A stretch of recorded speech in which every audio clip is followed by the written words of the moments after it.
Vijayawada university మంచి భవిష్యత్తు కోసం తెలుగు విద్యార్థులు ఇష్టపడే university. Call 9059052378 9059052379. Welcome to crime victims. ఉద్యోగాల కోసం గల్ఫ్ వెళ్ళి అక్కడ షేక్ పెట్టే బాధలు తట్టుకోలేక తిరిగి స్వదేశానికి వచ్చి వాళ్ళ కన్నీటిని పరిచయం చేసే కార్యక్రమంలో ఈ వారం మన గెస్ట్ హసీనా ఎందుకు గల్ఫ్ వెళ్ళారు, అతను ఎవరి ద్వారా ఆమె గల్ఫ్ వెళ్ళి అక్కడ ఎలాంటి కష్టాలు పడ్డారు, ఆమె వెళ్ళిన పని నెరవేరిందా లేదా కష్టాలు కొని తెచ్చుకున్నారా అనే విషయాన్ని హసీనా గారిని అడిగి తెలుసుకున్నాం. హసీనా గారు నమస్తే అండి. చెప్పమ్మా, మీరు కదిరిలో ఉండి ఒక మంచి కుటుంబం ఉన్న మీరు ఎందుకు గల్ఫ్ వెళ్ళి అక్కడ కష్టాలు కొని తెచ్చుకున్నారు? అక్కడ ఇప్పుడు డ్రైవర్ ఉన్నాడు సార్, ఖైరమాష్ అని. మరి వచ్చి ఏజెంటు తాజుద్దీన్. వీళ్ళు ఏం చెప్పారంటే అక్కడ ఇంట్లో బాగుంది, జీతం ఎక్కువ ఇస్తారు, 40,000 జీతం ఇస్తారు, నీకు మనుషులు తక్కువ ఉండారు, ఇంట్లో బాగుంది, ఓనర్ మంచోళ్ళు అని పంపించినారు. అక్కడ ఈజా ఖైరమాష్ పంపించినాడు. ఇక్కడ అంటే మీరు గల్ఫ్ వెళ్ళక ముందు ఒక్కసారి మీ కుటుంబ సభ్యులు, మీ కుటుంబ నేపథ్యం చెప్పండి. ఇక్కడ బీదోళ్ళు సార్, మా అమ్మ, మా నాన్న కాళ్ళు బాగలేవు, మా అమ్మకి ఆరోగ్యం బాగలేదు. వాళ్ళ ద్వారా నేను పోయినాను బాధ ఉంటే. వీళ్ళు నమ్మించి నాకు పోమని. మీకు అప్పుడు పెళ్ళయిందా? పెళ్ళి. నా కొడుకు 3 ఏళ్ళు ఉంది. వీధి చేతి ఉండే. పెళ్ళి చేసింటే అయిపోయి వెళ్ళిపోయినాడు. ఇంతవరకు తెలియదు, రాలేదు. ఇంకా వాళ్ళు తెలిసిన వాళ్ళు అని చెప్పి నాకు నమ్మించి ఇట్లా బాగుంది ఇల్లు, ఓనరు మంచోళ్ళే, 2 పిల్లలు ఉంటారు, 40,000 జీతం ఇస్తారు నీకు అని ఈజా తీసింది. అక్కడ ఖైరమాష్ అనే డ్రైవర్ తెలిసినాడు, వాడు పంపించే. ఇక్కడ ఏజెంట్ తాజుద్దీన్ ఇక్కడ నుంచి పంపించినాడు నాకు టికెట్ తీసి. పోయినాళ్ళ నుంచి అన్నం లేదు, నీళ్ళు లే. 1 నెల అన్నం లేదు, 1 చపాతీ ఇస్తుంది అమ్మ. ఏం తెచ్చినా ఇది దాపెట్టుకొని బీగాలు వేసుకొని పోతుంది. పల్లములు రూమ్లో ఉండాలి, పని చేసి రూమ్లో ఉండాలి, అన్నం లే, నీళ్ళు లే. అడిగితే రంపుకు వస్తుంది, కొట్టన వస్తుంది. నేను పోయి అంగడి తెచ్చుకుంటానంటే అక్కడ అన్నం అడిగితే కొట్టన వస్తుంది. ఏమి ఒక రొట్టె ఇస్తాను, నీకు రొట్టె నువ్వు తిను, లోపల రూమ్లో ఉండు, బయటికి రాకూడదు, పని చేసే రూమ్లో ఉండు, బయటికి పోకూడదు. అట్లా బంధించింది. బంధించిన పని చేసుకొని రూమ్లో ఉంటా అంటే ఉంటే మళ్ళీ వారానికి వస్తుంది, వారం 2 సార్లు చెల్లెలు ఆంటీ కలంబని పిలిచిపోతుంది.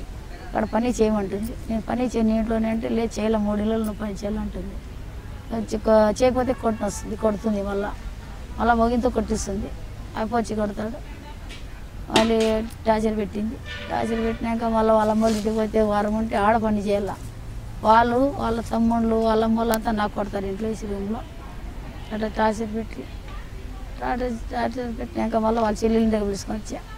ఆడ వాళ్ళ చెల్లెలు పడతా వాళ్ళంతా మరొంపుకి వచ్చింది నా ఇంటికి పని చేయకుండా ఉంటే. చేయలేదని అన్నం వేయలే. అన్నం వేయకుంటే వేరే పని మనుషులు కిటికీలోంచి ఇట్లా విసిరేస్తారు, నీళ్ళు బాటిల్ చిన్నది అన్నం. అది తిని అట్లే గడిపినాను. గడిపినాక రాంగ ఇంక ఊరు పంపించాలంటే ఊరు పంపించమన్నారు. 2 లక్షలు నువ్వు కట్టు పంపిస్తాం నీకు అంటే పంపించము అని అట్లే బంధించిరి రూమ్లో. అట్లే 2 నెలలు ఒకసారి పడితే అన్నంలే. మళ్ళా 2 నెలలు అయిపోయినాక 2 లక్షలు కడితే పంపిస్తాంలే అని నీకు పంపించమని వాళ్ళకే 1.5 లక్ష కట్టిన అప్పు చేసి.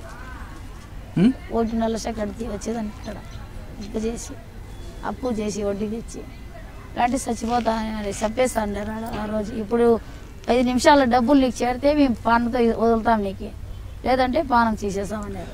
మీకు జీతం ఇవ్వాల్సింది పోయి వాళ్ళ మీద డబ్బులు ఎందుకు అడుగుతున్నారు? జీతం ఇలా సార్, జీతం ఏమన్నారు, మేము జీతము 2 లక్షలు ఖర్చు పెట్టి నీకు తీసుకోండి ఇక్కడ, 2 లక్షలు కడితే ఇంటికి పంపిస్తాము, నీకు జీతంలే ఏమీలే. అచ్చా, మీ 2 లక్షలకి బ్రోకర్ మీకు అమ్మేశాడు? 2 లక్షలకి తీసుకోండి నీకు తాజుద్దీను ఖైరమాష్ ఇచ్చిండేది నాకు. మేడం చెప్పి ఆయన చెప్పింది 2 లక్షలు తీసుకుని ఇచ్చినాము, ఆ 2 లక్షలు కడితే ఇక్కడ నీకు పంపిస్తాము, లేదంటే ఇక్కడ చంపిస్తాము నీకన్నాము. ఇంటికి ఫోన్ చేసేసరికి మా అమ్మ వాళ్ళు అప్పు చేసి పంపించింది, రూమ్లో బంధించేసినారు. అలా సరేలేని టికెట్ ఓకే అని చెప్పి మళ్ళీ అన్ని ఒకసారి ఇబ్బందులు పెట్టి తీరా వచ్చేటప్పుడు కానీ నైట్ 2 గంటలప్పుడు గేట్ కాడ మనుషులకి పెట్టి బట్టలు ఇప్పని చెప్పి మధ్యలో బంధించేసి ఎంటికి తీయని అని చెప్పి ఇవన్నీ కట్ చేసుకొని అన్నీ చాలా ఇబ్బందులు పెట్టినారు. ఎందుకు జుట్టు కట్ చేశారు ఏమో తెలీదు, కానీ వాళ్ళు పోలీసు లేడీస్ అని చెప్పి పిలిపినారు. ఆడవాళ్ళకి 3 వచ్చినారు వాళ్ళు. వీళ్ళు ఇంట్లో మనుషులంతా మగవాళ్ళు ఆడవాళ్ళంతా గేట్ కాడ ఇంట్లో ఇంకా ఆడవ మనిషి నైట్ 2 గంటలకి ఏదేమో దొంగతనం చేసింది అనమాట. అట్లా చేసి బట్టలు ఓపెన్ చేసినారు. బట్టలు ఓపెన్ చేసి వెనక్కి తిరుగు, ముందరికి తిరుగు, అట్లా తిరుగు, ఇట్లా తిరుగు అని అన్నీ చెక్ చేసినారు. చెక్ చేసి ఇది చేసినారు. మళ్ళీ ఒళ్ళ మీద బట్టలను తీసుకున్నారు. వాళ్ళే చెప్పులతో సహా నావి, నా బుర్కాతో సహా, బట్టలతో సహా అన్నీ ఏమిలా నాకు. పాత బురక పక్కన వాళ్ళు ఉంటే వాళ్ళ దగ్గర ఇప్పించుకొని ఇంకా బండ్లు ఎక్కేటప్పుడు వాళ్ళ మీద ఒకటి నైట్ ఇచ్చేసినారు అంతే. నావన్నీ తీసుకున్నారు. తీసుకుని ఇంకా బురకా కానీ లేదు, ఓపెన్గా ఎట్లా వచ్చేది రోడ్లోకి. ఏడ్సా అంటే బయట ఇట్లా పండుకొని నైట్ ఏరే వాళ్ళు వచ్చి అప్పుడు చెప్పులు, బురకా, బట్టలన్నీ ఇచ్చి ఏడ్సొద్దమ్మా బాధపడ్డదు మేము ఇస్తాంలేని ఇచ్చి మళ్ళీ టికెట్ 2 గంటలకు తెచ్చిచ్చి అటు చేసినారు. అటు చేసి బయట పంపించింది. బయట పంపించినాక ఈ డ్రైవర్ వచ్చా పిలుచుకున్నాడు. అంటే కాళ్ళు చేతులు పట్టుకున్నాడు. ఆమెకు చంపేసి మా వాళ్ళు మాకు చంపేస్తారు అక్కడ పోతే, అమ్మకి మీరు వదిలేయండి అంటే మేము విడిచిపెట్టాము, నువ్వు ఎవరు చెప్పేదానికి, నువ్వే అమ్మకి ఎత్తుకొని వ్యభిచారం చేపిస్తాడు బయట అని ఇట్లా తగలగట్టి వాళ్ళకి మరి అన్నీ ఇది చేసుకుంటున్నాం. ఇది చేసుకుని మళ్ళా చాలా ఇబ్బంది పెట్టి వచ్చేటప్పుడు అన్నంలే నీళ్ళలే ఏరేమో ఇస్తా అంటే ఆమె మీదకి గొడవ చేసి నీ పంపి ఊరికి మేము చంపేస్తాం నీకు అని చెప్పి మళ్ళీ చాలా ఏదో ఏరే విధంగా టార్చర్ పెట్టి అంతా నాకు. అంటే మీరు వంట చేయడానికి వెళ్ళారు అక్కడికి. వంట చేయడానికి గల్ఫ్లో ఎవరింటికి వెళ్ళినా ఆ చుట్టుపక్కల వాళ్ళందరూ తీసుకొచ్చి వాళ్ళు పరిచయం చేయడం, వాళ్ళ పట్ల శారీరకంగా సెక్స్గా వాడుతారనేది ఒక వార్త ఉంది. అది నిజమేనంటారా? అది నిజమే అంటే సార్, మనం పోతే మనకి చేస్తారు, వాళ్ళు ఇంట్లో చేస్తారు. మనం భద్రంగా ఉండాలా, రూమ్లోంచి బయటకు పోకూడదు. రూమ్లోంచి బయటకు ఎట్లా చేస్తే వాళ్ళు చేసేది నిజమే. అట్లని ఇద్దరికి చంపేసినాడు పక్కనే. నేను విన్నానే రియాజ్లో సౌదీలో ఇద్దరికి చంపేసినారు ఫిలిపీన్స్కి. అట్లే వాళ్ళే ఇంటి మనుషులే, వాళ్ళే రేపు చేస్తారు, వాళ్ళే పానాలు తీసేస్తారు. అనవసరంగా పట్టుకుంటారు రూముల్లో ఉన్నా కానీ మా మీదే శిక్ష ఇస్తారు. నాకు కానీ అట్లా వేసినారు. మా పిల్లడు వచ్చి వాకిలు కొట్టినాడు. కొట్టింటే నేను తీయలేదని కొట్టి వాళ్ళ అమ్మ నాయన పిల్లోడు కేసు పెట్టినారు నా మీద. పోయి పోలీస్ స్టేషన్లో పోయి వాళ్ళకి పోలీసులు పిలిపి పోలీసులు పిలిపితే ఏమా ఎందుకు నువ్వు గొడవ చేసినా అంటే నేను అడిగేది. నేనేంటే నేనేం గొడవలు చేయలేదు సార్, నేను ఆ పని నేను చేసుకున్నా. అదో మధ్యాహ్నం పోయి రూమ్లో ఉండా ఆ పిల్లోడు వచ్చి రోజు తలుపుతారు. నేను తీయలేదని కొట్టినాడు. కొట్టిండే నేను నంపుకేసుకున్నా కొట్టినాను. వాళ్ళ అమ్మ వాళ్ళ ఆయన ఇసుకాన ఎత్తుకొచ్చి ఆఫీస్లో వదులుతామని పోలీస్ స్టేషన్లో కేసు పెట్టినా పిలుచుకొని. ఆ పిల్లోడు ఎందుకు తలుపు కొట్టాడు? తప్పుగా ఇది చేయాలని సార్, రూమ్లో వచ్చి ఇది చేయాలని. మళ్ళీ వాళ్ళు అట్లా చేసి మా మీద వేసేస్తారు. అమ్మ అట్లా చేసింది మాకని వాళ్ళదే జరుగుతుంది, అక్కడ మంది జరగదు. అట్లా చాలా మంది మోసపోయినారు, చాలా మంది అక్కడ ఇరుక్కుపోయినారు. చెప్పకూడదు, బాగా చాలా ఇబ్బంది పడుతున్నారు. దయచేసి ఇక్కడ వాళ్ళు మన ఆంధ్ర వాళ్ళు ఎవరన్నా కాపాడి వాళ్ళకి పిలుచుకుంటే వాళ్ళు పానంతో వస్తారు. ముక్కల భాగం చనిపోతుంటే పాల భాగం ఇక్కడ రాలేక అక్కడ ఇరుక్కుపోయినాడు సార్ చాలా మంది మొగోళ్ళాడాలంతా. కానీ అక్కడ తండ్రి కొడుకు కలిపి సెక్స్ చేస్తుంటారట, నిజం? అందరూ అదే చేస్తారు సార్, చేస్తారు. అదేమో వాస్తవమే. అక్కడ జరిగేది అన్నీ అవి. ఇప్పుడు పోతే ఇళ్ళల్లో పని కానీ పోయేది, కొడుకు ఒక పక్క తండ్రి ఒక పక్క అన్నీ చేస్తారు. మళ్ళీ చేసి మా మీదకి వేసేస్తారు, కాల్చిన మాకే పానం తీసేస్తారు, ఉరిగానే వేసేస్తారు, కాల్చిన చేతులు కళ్ళు తీసేస్తారు. వాళ్ళే చేసి తప్పు. మరి పోలీసులు ఉంటారు కదా? పోలీసులు విన్నారు సార్, అంతా ఒకటే కదా. వాళ్ళు మాకే చెప్తారు, నువ్వు చేయింది ఎందుకు వస్తారు వాళ్ళు, నువ్వు పిలిచింటే నువ్వు చేసింటే వాళ్ళు వచ్చింటారు, అంటే ఎందుకు వస్తారు అని అడుగుతారు మాకి. అట్లా చాలా మాటలు నాకు చేసినారు సార్ వాళ్ళు. అట్లా నాకు పిలిచిరు పోలీసు వాళ్ళు, ఎందుకు ఏమైనా గొడవ చేసినా అంటే, సార్ గొడవ నేనేం చేయలేదు, నేను ఇంటి పనికి వచ్చినాను, ఇంటి పని నేను చేసుకున్నాను, నా పని అయిపోయింది, నా రూమ్లో నేను ఉండాను, నాకు అనవసరం ఇంకా ఏం లేదు కదా. నా రూమ్లో నిన్నాక సారిసరిగా పిల్లోడు పెళ్లి కాని పిల్లోడు వచ్చి వాకిలు కొడతాడు నాకు నైట్ 1 గంటకు 2 గంటలకి 3 గంటలకి.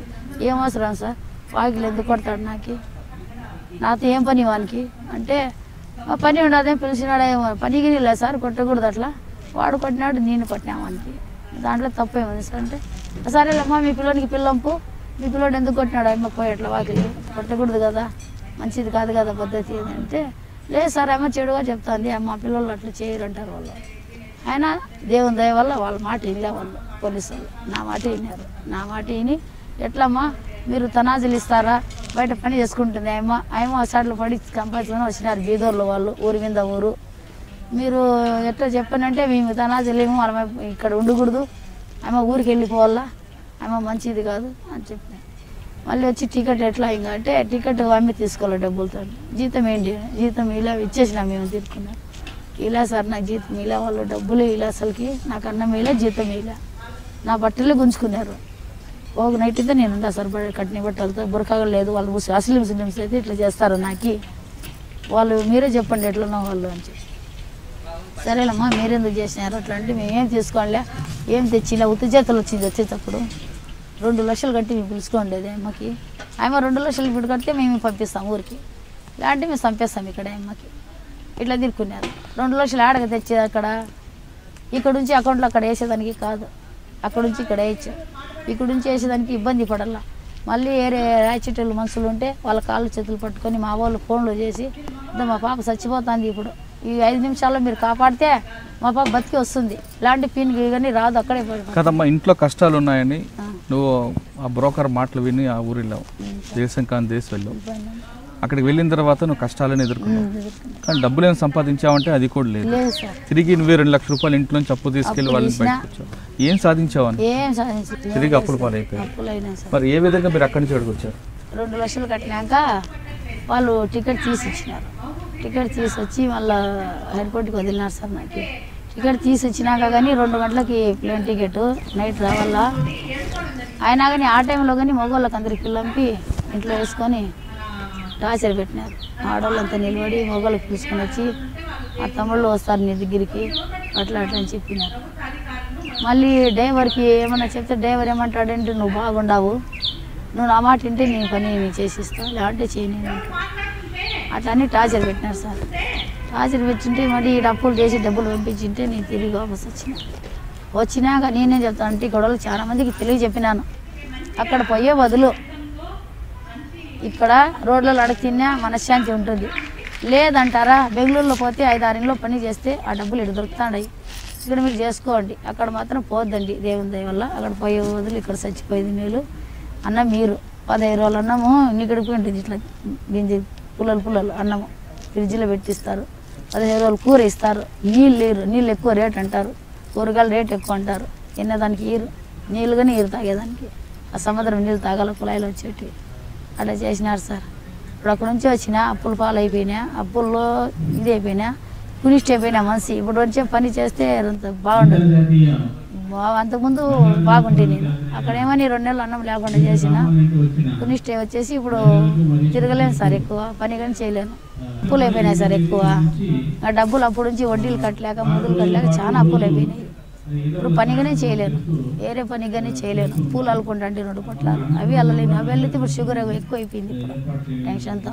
ఆఖరిగా చెప్పమ్మా, ఇక్కడున్న మహిళలు కానీ యువతలు కానీ గల్ఫ్ దేశాలకు వెళ్తే ఎలాంటి కష్టాలు పడతారు, వాళ్ళు వెళ్ళాలంటారు? వెళ్ళకూడదు సార్, దేవుని దయ వల్ల ఇక్కడ అడగ తిన్నా పర్వాలేదు. రోడ్లో ఇక్కడ ఏమన్నా పని చేసుకునే చింత లేదు. బెంగళూరుకి వేరే దేశం, ఇక్కడ మన ఏరియాలో చేసుకుంటే పర్వాలేదు.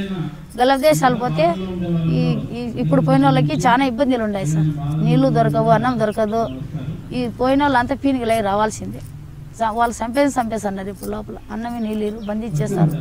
వాళ్ళే రేపు చేసేసి వాళ్ళే బయట పోయి ఇట్లా అయింది అని చెప్పేస్తాను. పక్కన నుండి ఇంట్లో సార్ ఒక ఇంట్లో జరిగిన పరిస్థితి ఫిలిపీన్స్ ఉన్నది. ఆయప్ప ఇంటి ఓనర్ ఆయన మొత్తం ఇది చేసుకుంటా అన్నాడు. జరిగిందే ఆయప్ప బిడ్డలకు తెలిసింది ఆ మాట. తెలిసి ఏం చేసినారు, మేము బంధువుల ఇంటికి వెళ్తామని వెళ్ళినారు సార్.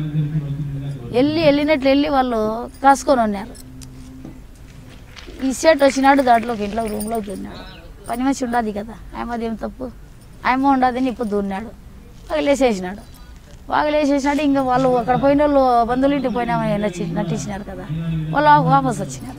వాపస్ ఏం జరిగింది ఆడ లోపల 100గా 2 దొరికేసినాడు. ఆ మనిషికి వాళ్ళ మనిషికి పక్క పెట్టుకున్నారు. ఈ అమ్మకి చాకు తీసుకొని ఒంటికి సెలంలో పానంతోనే పొడిచి తీసినారు. చేస్తావు ఇట్లా పని చేస్తావని ఎత్తుకొని పోయి కసుడు డబ్బా కాడ బయట ఇంటి ఎదురుకు కసుడు డబ్బా వేసేసినారు. పోలీసు వాళ్ళకి తెలిసింది. పోలీసు వాళ్ళు వచ్చిరి, ఏమడిగిరి ఆ పని మనిషికి ఎవరు చంపిన మీ ఇంటిది అంటే ఏమన్నారు వాళ్ళు, అది బయట వ్యభిచారం చేసుకుంటాను, అది వ్యభిచారం చేసింది కాబట్టి ఎవరు చంపి ఆడేసేసినారు అని చెప్పి పోలీసు వాళ్ళు ఏం చేస్తారు? ఇంకా ఏమో అట్లా పని చేసిందేమో, అట్లే జరిగిందేమో, అందుకే అట్లా జరిగింది అమ్మకి. మీరు చూడలే, మేము చూడలే, తప్పు అమ్మదే. పాయ మనిషి బిడ్లు పాయ, తల్లిదండ్రి పోయి నమ్ముకునే వాళ్ళు అక్కడ పోయిన దానికి పైసాలే, మనిషిలే.